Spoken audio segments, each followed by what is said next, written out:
But I wouldn't say I cheated on the show. I was committed to the experiment. Because when we went into the show, it was put out there to us, we're going to break up in the show. That's how it was. Okay. So she was my ex. Sure. And then I was staying with my trial marriage partner. So we were doing things that married people do.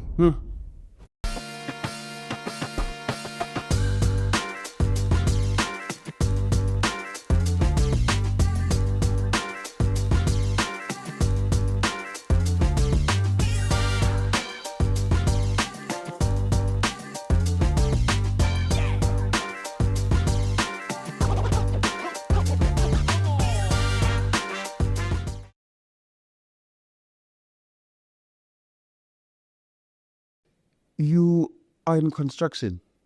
In what, like, in terms of my daily job or my hustle, I'm in engineering. You're in engineering. Engineering. A completely different space to what we have come to know you for. Yeah, very true. You know, actually, I also stumbled upon engineering. It was not my initial plan to go into engineering. Sure. So after I completed my matric, I actually wanted to be in media, radio or broadcasting to be specific. But then things didn't work out the way I thought it would. And then we ran out of money to sponsor my tuition fees. And then I had to drop out on my second year. And then after that, that's when I started to get opportunities, apprenticeship from a company, Joburg. So that's how my engineering journey started. I mean, there's no two people's journeys that accumulate or go the same way. Would you say that somehow that dream that you had or that desire that you had, somehow now you're being pivoted back to it? You know, like the famous word of Steve Jobs, when he said you cannot connect the dot looking forward, you can only connect them looking backward. Sure. I couldn't understand that before, but now I can understand that because I actually wanted to be in media. It never worked out, but a few years down the line, here I am in media space again. So at some point in my life, if someone would have told me, you're going to be in media, I was going to think they're crazy. But it happened. I'm in media. Had you given up on the dream to be in the media? No. I hope one day it will work out. Yeah, I'm praying it works out. And I'm also going to put more hard work so that it works out. What is it in you that makes you feel like the media is your playground? I don't know. I cannot say I'm a charismatic guy, but I don't know. It's just something that I love. You know, that just to fill that void. You know, having to live with a void inside. It's like your life is still not complete. I hear you. Once you know you've accomplished that part of your life, then you've lived your full cycle. You see, so I still want to pursue that media so that I can also be at peace, or at least something that I've wanted at some point in my life. Here I am pursuing it. There's a person behind Nolla that makes the character. You said you don't think you're charismatic. I think you are. And I think you. Excuse me. You've got a lot of charisma and personality. No, thank you. And you say you ran out of money. Do you remember what your childhood was like? And can you paint that for us? I'm the last born of 3 kids. Okay. I have a big sister and my brother, and then it's me. So I've lost my parents at a very young age. Like, my mom passed away on my birthday. I was about 2 years that time when she passed away. Okay, she was murdered just in front of me. So, and then a few years down the line, my father also passed away when I was 11. And then I've ended up making, pain my destination. I've lived a life so that, how do I say this? I've lived a life in a way that I made pain of losing people in my life as part of my destination. I made it my address, you see. So it was a very difficult thing for me. And up until somebody walked into my life and changed the way I was seeing things. Because I also lost my firstborn kid. He was still very young. And so, like I've said, I never felt so much pain because I knew it was part of me. You see, so that's how I used to see things. Losing people was something that was not so new to me. So it made me not a good person, a selfish person, a person who didn't care. You see, until I had somebody who walked into my life and changed the way I think. You see, okay, in fact, that pain was supposed to be your journey, not your destination. I believe in details, and please, you can go as far as you're willing to share. How did your mom lose her life in front of you? What happened on that day? We had a tenant in my yard, no? At my parents' home. So there was back rooms and we had tenants there. And then I don't know what, because I was still young, I don't know all the full details what happened, but I remember her stabbing her to death. Just because it was my mom and my father was at work that time, my brother at school and my sister at school. So I was with my mom at that time. And then, she stabbed my mom to death. And that's how she lost her life. And how old are you? I was around 2-3 years. My goodness. Yeah. So even though I still have a blurry picture about the event, but I can still remember what actually happened. So for as far as you can remember, you actually don't remember your mom? No. I cannot say I know my mom. I only know her from the pictures. Yeah. Not knowing a mother's love from a biological mother, would you say it makes you a certain type of man who has certain types of way they deal with things? Yeah, because I was raised by my father, and then when he passed on, my brother and my sister stepped on. And then it was a difficult journey for us because, they cannot be like your parents. They're trying to step up into the character of being parents, but they actually not the parents. You see, they don't know the challenges that we're facing. And also me being sympathetic to them. There are some certain things I couldn't tell them because I knew what type of weight it will put on them. So some of the things I had to hold back. And it's actually hard growing up without both parents. What type of things were you holding back from telling your brother and sister as they were raising you? At the age when you want to start dating, it was difficult. Or I can share certain things with them.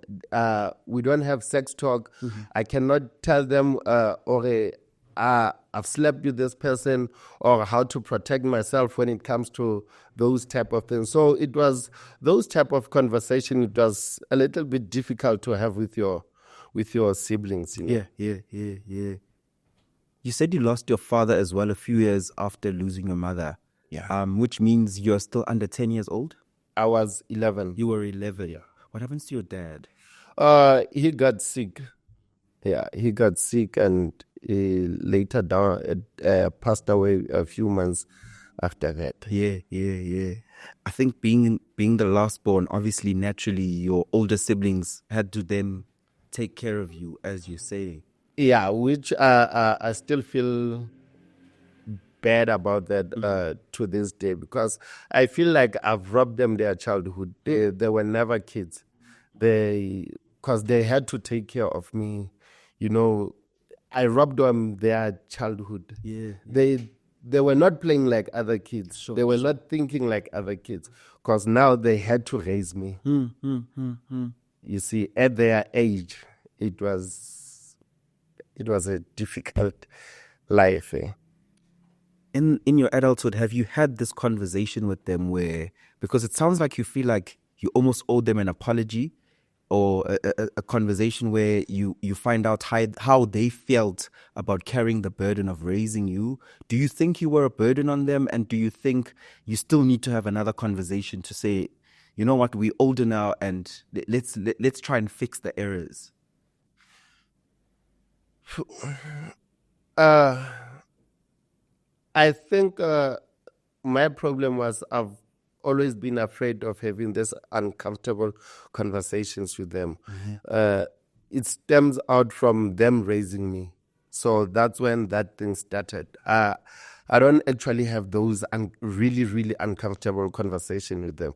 I just try to please them at all times, make them happy at all times. We are very close, but I've never actually opened up to them. Jorge, thank you for what you've done. And I'm also sorry for taking away your childhood. I've never really had those type of conversation with them. But our relationship with them is my relationship with them is very close. We're very tight. Hey family, thank you so much for being loyal to engineering your life. I know that if you're watching this, you're probably here for the second time or the third time. And please, if you're here for the second, third time, please may you kindly subscribe, because if you subscribe, it helps us to get better conversation, get better guests, and get access to creating the best content that we can for you. So please don't forget to subscribe and make sure you continue watching this episode. Somebody out there is raising their younger sibling. They're tired, they're despondent, they're like, I don't have money for this, I don't have capacity for this. God, why have you forsaken me?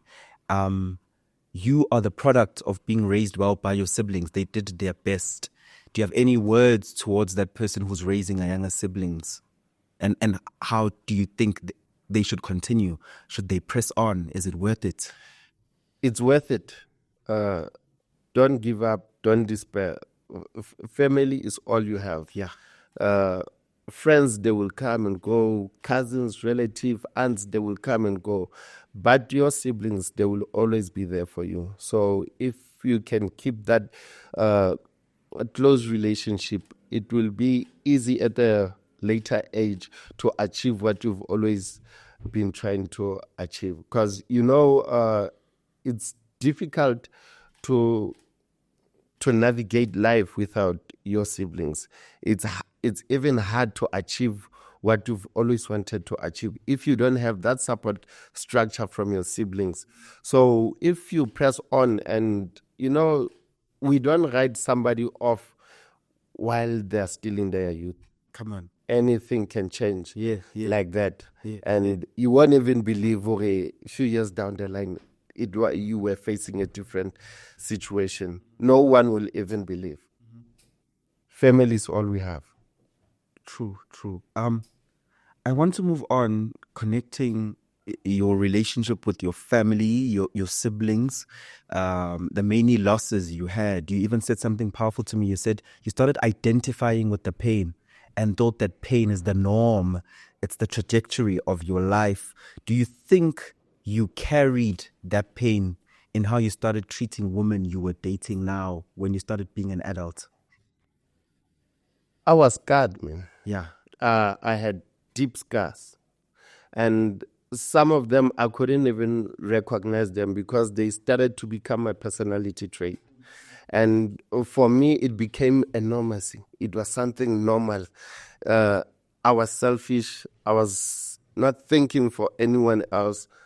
I was only thinking for myself, what will make me happy. So I really didn't care what women think.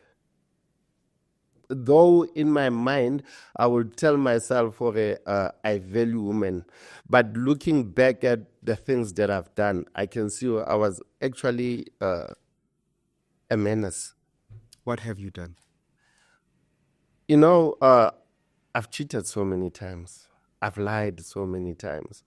And those are not good characters of a person who was raised without a mom. Those are not a character of a person who value women. Mm-hmm. You see. So me sitting back and looking back at the things that I've done, that's when I realized, I was actually bruised. I had so many scars, and it became my personality trait because I couldn't see anything wrong in that. You see? But many men will say, though, when they're sitting as guys, machita, they will say, no, get that lady. And they are confused by you saying that a characteristic of a good man is one who doesn't cheat. Why do you think cheating is wrong? Cheating, okay, firstly, it's a spiritual thing. Okay.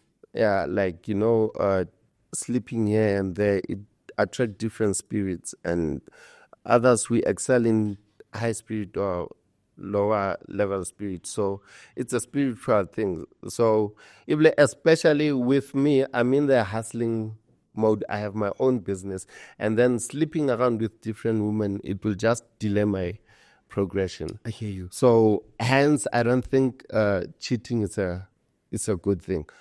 It delays progress. On an emotional level, does it feel like it affects you? Yeah, no, definitely it does. It does, because you also have to carry someone else's burdens. Unlike focusing on one woman, you set out your goals. What is it that you want? And you cannot set out your goals with 5 more women or 3 more women. Yeah. See, but if you only have one woman in your life that you can set up your goals with, it's easy for you guys to achieve whatever that you're trying to achieve. Unlike when there's one here, one there, those emotional attachments, they also weigh you down. You have to lie to this one about this. Yeah, you see. When you with this one, Tell them this. That's when also lies start to take place. Yeah. A lot of lies. You have to come up with a lot of stories. Cheating is too much logistics, man. I must delete text. I must delete phone calls. I must answer phone calls in silent. It's not even worth it. Yeah. Nah, it's not worth it. Nolla, you're speaking from a point of privilege because you've cheated and enjoyed, and now you're done, and now you're saying we must stop. Why must we stop? Because now you've finished enjoying, you're telling us to stop. A very wise man, they don't learn from their mistake. They learn from other people's mistake. Yeah. So I've put myself in that line of fire so that people can learn from the bad things that I've done. I got public backlash so bad. Everywhere where I go, women were cursing me, insulting me. It was hard. So it's not so wise for somebody saying, I want to walk into in that same journey that Nolla walked in. Whereas you can just take it as a learning curve. Or, okay, I can learn something from this guy. What has cheating done for him except to make him a public enemy number one? Your partner on the television show you were on felt betrayed by what looked like cheating on her on TV. Firstly, I'm going to ask if you believe it was cheating. And secondly, do you believe she was justified in her hurts because you cheated on her on TV, international television? Okay, her hurt was justified. But I wouldn't say I cheated on the show. I was committed to the experiment. Because when we went into the show, it was put out there to us, we're going to break up in the show. That's how it was. Okay. So she was my ex. Sure. And then I was staying with my trial marriage partner. So we were doing things that married people do. We were married. We were in a union at that time. I became too comfortable and too committed to the experiment that I even forgot who I came with and the purpose and the reasons why I came into the show. So I wouldn't say I actually cheated on the show. Are you not running away from taking accountability? Because as much as it is a television show, it's a simulation of what real life is. But at the core of who we are, you just told me that you're a person who believes in the spirits that are connected to whom we have sexual encounters with. You invited a new spirit and had a sexual encounter with the new spirit. Are you not being a hypocrite right now by saying that? But I was doing what married people do. No, because remember, in the show, you can either walk back with the person you came with, or you can walk out with somebody new, which was all the possibilities. Yes. Because I've spent 3 weeks with this person, sleeping in the same bed, sharing everything, being free around each other for 3 weeks. 3 weeks. 3 weeks. How long does it take somebody to fall in love with someone? 3 weeks. 3 weeks. That's 21 days. Were you in love? No, I'm saying, well, how long does it take you to be committed with someone? Were you in those 3 weeks? I don't know if it was a deception or what, but at that time it felt so good. Okay. And your feelings at a certain time are valid. Sorry? And what you feel at a certain time is valid. Yeah. We can't negate that that's how you felt at the time. It felt right and correct. It felt right and correct at the time. Yeah. Because I've spent so much time with this person. When I wake up, she's here next to me. When I go to bed, she's next to me. You know, we spend our all day together. We spend almost our entire 24 hours in a day together. And they're doing all the right things in front of you. Sure. They are free around you. You are free around them. You see. Hence, I say I was too committed to the experiment that I even forgot the person that I came with. Okay. But it wasn't the first time that your partner had forgiven you for transgression, which she later revealed in the reunion of the show that I'm tired of forgiving Nolla. Like this was just the breaking point. Do you feel like you are worthy of the forgiveness she keeps on giving you? I'm a changed man. Okay. Like I'm telling you, at some point I had to sit back and recap and rethink and retrace all the steps that I've done in the past. And I can see that this was actually not worth it. Because this person, she changed my life. Okay. She changed the way I see things. Like I'm telling you, at some point in my life, I felt like pain was my destination. And she changed the way I was thinking. I started to go out more, started to achieve other things, started to be a whole different person. I was not hurting anymore. I was not scarred and bruised. She changed my life. So I had to realize, I cannot afford to lose this person. And this is when I became so afraid of losing somebody. Okay. That's when I knew she was the right one. Because I was never afraid of losing anyone. Before. Because I've lost so many people in my life. It became normal. Yeah. But this time, I became so afraid of losing her. I even cried. When she was away, I've cried so many times. Yeah. That's when I knew it was real. And ever since, I haven't cheated on her. Do you feel, though, it's fair, even though you've changed, that she has to live with everything that you've done to her? And do you feel that you need to allow her time as well to heal from all the bad things that you've done to her before you changed? Yeah, true. It's a baby step. Overcoming such things is not an overnight thing. It's not an overnight success. You know, I'm with her throughout the journey.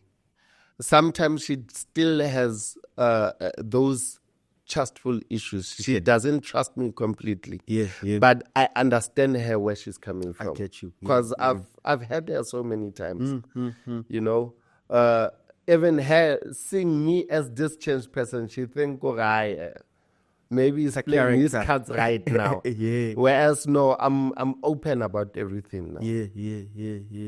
You know, it's we are now living in a happy home because I don't have to delete chats or delete phone calls.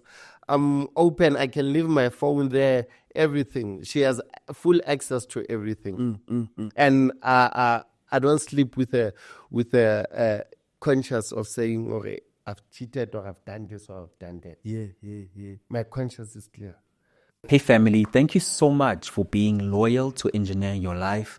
I know that if you're watching this, you're probably here for the second time or the third time. And please, if you're here for the second, third time, please may you kindly subscribe, because if you subscribe, it helps us to get better conversation, get better guests, and get access to creating the best content that we can for you. So please don't forget to subscribe and make sure you continue watching this episode. We don't often speak about this side of the coin when a person reforms from being a serial cheater, is that it's not only the person who's your main that has forgiven you and you are building with now. There's tens of women out there who are crying because of your pain. What do you do to heal those women? Because you can't just let them go and say, I've changed. True. It's unfortunate that I haven't really faced them and have that type of conversation. You know, maybe it's because most of them that I've cheated with them, they were in their own relationships already. So we don't have to clean out anything to say, okay, I was starting to be committed to you and now you want to ditch me like that. So it has never happened like that. Yeah. I don't know if it's unfortunate or it's fortunate for me. Yeah. No, that makes sense. Who? The person you are becoming now sounds to me like a man who's reflected, a man who's trying their best to take accountability of what they've done, but we knew you for the old Nolla. How are you dealing with the fact that still in the public, even when you post a TikTok, my goodness, people just want to remind you of the man you used to be? How are you handling the fact that you're still perceived as a dishonest serial cheater? I don't want the past to incarcerate me. I cannot stay in the prison of my thoughts. Okay. Or other people's thinking. I'm not responsible for anyone's thinking. The way somebody think of me is not my true character, because I know I have reformed. I know I'm a changed person. They knew me then, but on this journey that I am at now, they cannot come and say, I know you now. You see? And I also don't want to keep myself in that prison of their thoughts and my thoughts. You see? Right now, whatever they think of me or they characterize me as a cheater, it has nothing to do with me now anymore. I know I've changed. And my partner, she knows I have changed. Yeah. Even though she's not fully convinced, but she knows I'm a better character than what I was before. In closing this topic, do you think you know how many women you've been with? Not on top of my head. Okay, I was not a serial cheater, but I've been in relationships before. Some I thought they were going to work out, others they never did. Yeah. And yeah, I've been with many women before. Yeah. Okay, interesting. Nolla, who do you pray to? I pray to God. Okay. I pray to God. I'm a believer of God. Is this part of one of the things that have helped you in this reforming journey? I think it is, because I pray more now. I pray more than I've ever prayed before. Though I don't always go to church, but I pray more in my own time and space. Yeah. Is faith important in a journey of becoming a better man? Yeah, true. Faith is very important, and faith faith. We need to be faithful character.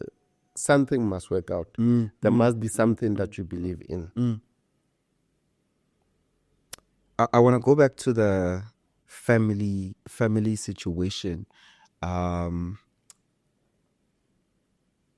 When you were reconciling losing your parents, did you ever go through a period where you felt like they should have done more to stay alive?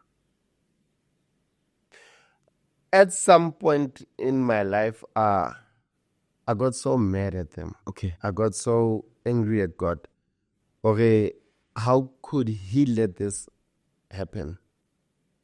Even them, why did they have to leave us like that at a very young age?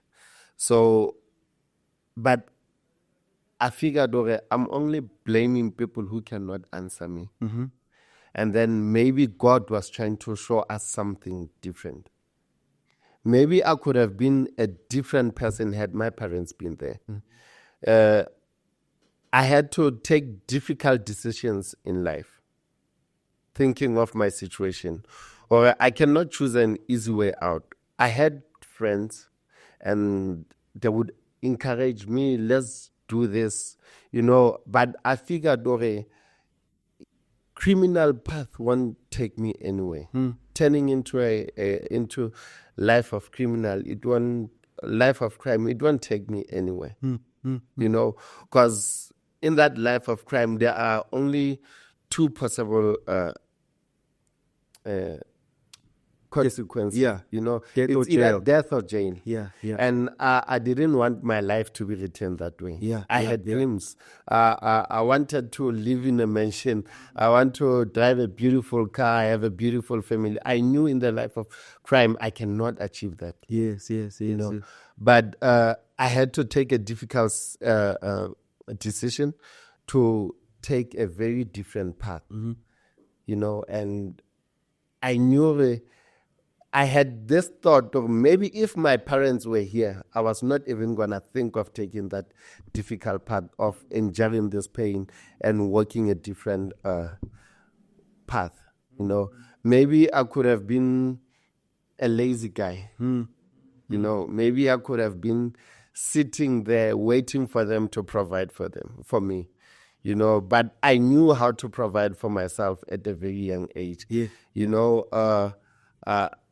When I was doing my matric at the age of 16, I already knew the price of meal. I knew the price of fish oil, of cooking oil, But had my parents been there, I don't think I would have known that. Yeah. Did you not feel, though, like it was a very harsh way of making you independent? Yeah, we need a rude awakening at some point. Okay. Life, it won't always give us sunshine and roses and rainbows. No, it beats us. It beats us. But how you raise yourself up it's actually what matters. So if you get a rude awakening, it's always better so that you cannot relax in this life. Yeah. You cannot take things lightly and for granted. Do you remember what's the first way you used to start making money, to just to make ends meet? There was, I don't know if I'm allowed to say this in the podcast. At some point, post office, they just introduced this Mzansi account. Okay. Ne? And then I remember I was doing grade 8. Ne? And then I said, no, I need to seek information about this Mzansi account. I went to post office, and then that was in 2002. Yeah.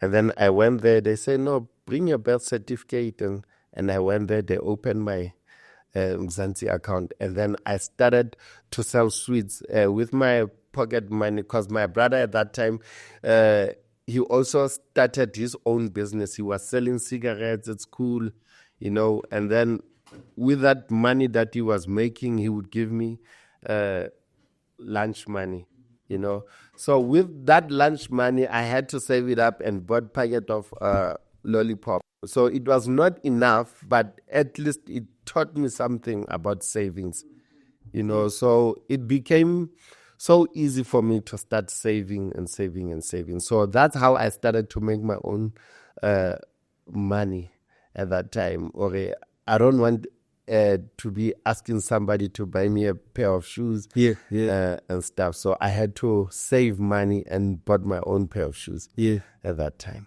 You said you were shoved by life into engineering. Take me through that. How did that happen? Okay, after I completed my matric, my brother enrolled me with another institution. I was doing media study, radio broadcasting to be specific. And then I did radio broadcasting first year, second year, and then he ran out of money. He said, Chief, it's unfortunate we cannot Continue with this. Because, at that point, sometimes lack of information was our biggest enemy at that time, I thought the bursaries were only made for this privileged people or who had better marks, because I did my matric well. I passed with good grades, but I didn't think I was worthy of getting bursaries at that time.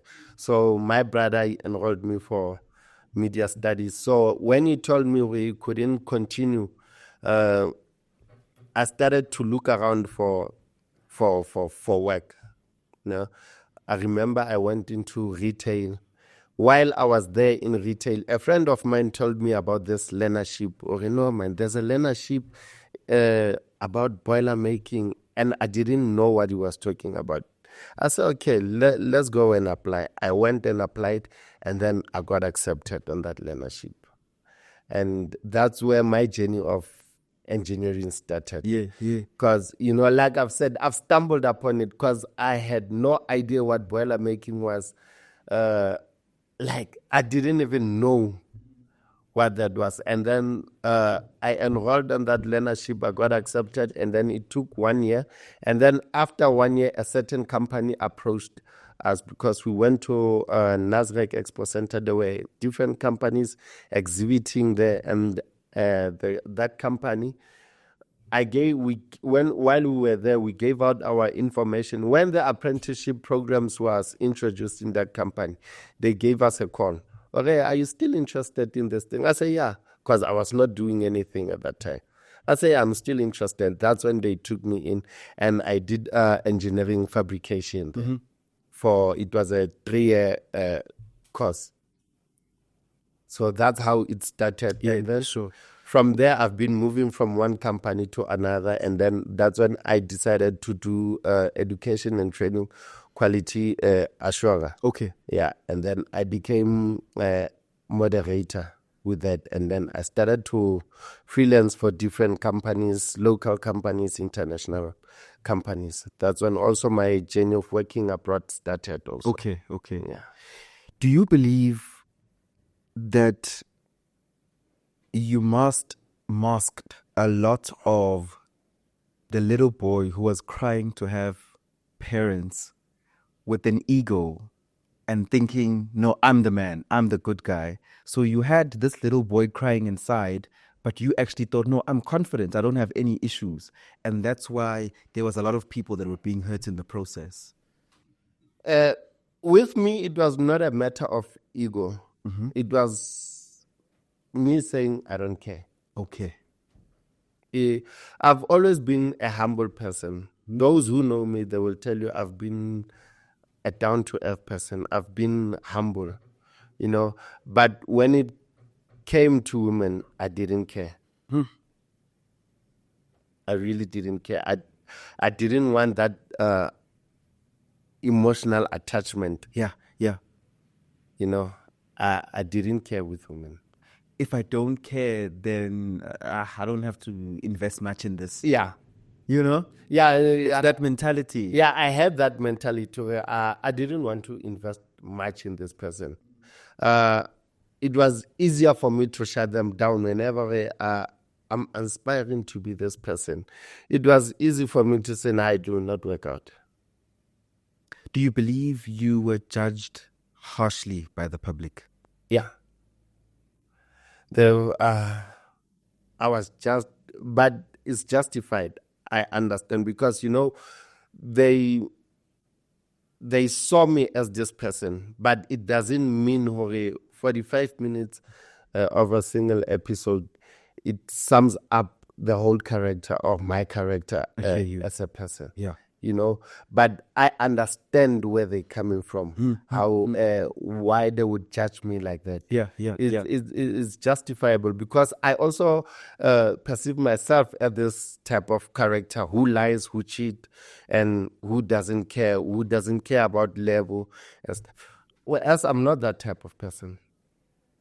Yes, like I've said, Dore, at some point I didn't care, but it doesn't mean I was not so considerate of her. Okay. You made the mistakes, you took the decisions, but it's not who you are. No, it's not who I am. That's not my true character. Yeah. We're nearing the end of our conversation. Do you believe that this Nolla, who is reformed, both by the public and your partner, deserve to be given a chance to show their true character? I believe we all, I don't know, mind if it's a second chance or what, but I believe I deserve a chance to redeem myself in public eyes. I know I have reformed. I'm a better person than who they saw there, and I know I can do better. I've done better. Even Ruth, she knows my good character. While I was with her, she knows my good character. Sure. Or she can come and attest to this person when it comes to this part. He is a very good guy. The way they've judged me, the public, the way they've judged me, it's not actually my true character, but it's justifiable.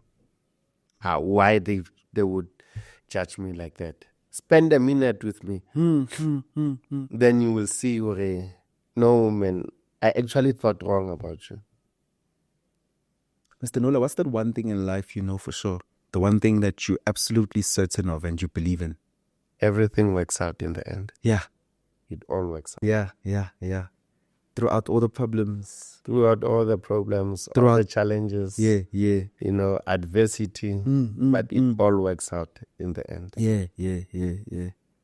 This conversation with Nolla was about second chances more than anything. That was the theme of today's conversations. Don't forget to like, don't forget to subscribe, follow if you are listening in on an audio platform. I'll see you guys on the next episode.